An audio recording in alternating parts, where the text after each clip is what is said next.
31 জুলাই দৈনিক ইত্তেফাকের ইউটিউব চ্যানেলে একটি ভিডিও পাবলিশ হয়। সেই ভিডিওর থাম্বনেলে দেখা যায় একজন পুলিশ সদস্য একজন ছাত্রের মুখ চেপে ধরছে।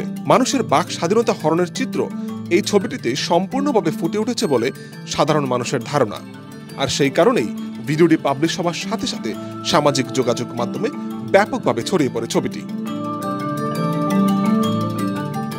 বলা হয় ছাত্র জনতার গণ অভ্যুত্থানে যে কয়েকটি ছবি সামাজিক যোগাযোগ মাধ্যমে প্রতিবাদ বা প্রতিরোধের প্রতীক হয়ে উঠেছিল তার মধ্যে এটি একটি।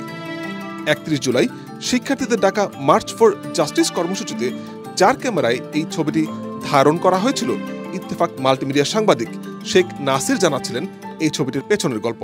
যখন দেখলাম যে তাদেরকে গ্রেফতার করা হচ্ছে, আমি সাথে সাথে এই ফুটেজ নেওয়া শুরু করলাম। যখন আমাদেরকে দেখলো, বিশেষ করে মিডিয়াকে দেখলো, নাহিদুল কিছু একটা বলার চেষ্টা করতেছিল এই আন্দোলন নিয়ে।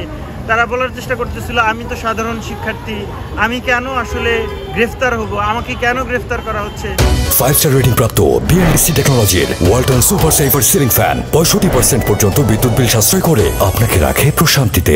ওয়ালটন ফ্যান হাওয়া বদলে দেয়। কিন্তু এই যে পুলিশ সদস্য ছিল, তিনি বারবারই তাকে বলতেছিল তুমি চুপ করো, এই চুপ করো, এই চুপ চুপ, এরকম তিনি শাউট করে বলতেছিল।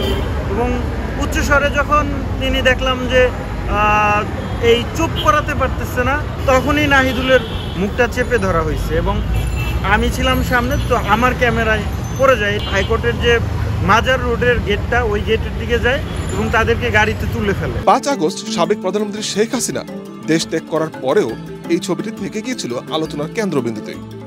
বর্তমানে শিক্ষার্থীরা বিভিন্ন দেয়ালে বা স্থাপনায় যে গ্রাফিতি করছে সেখানেও দেখা যায় এই ছবিটি।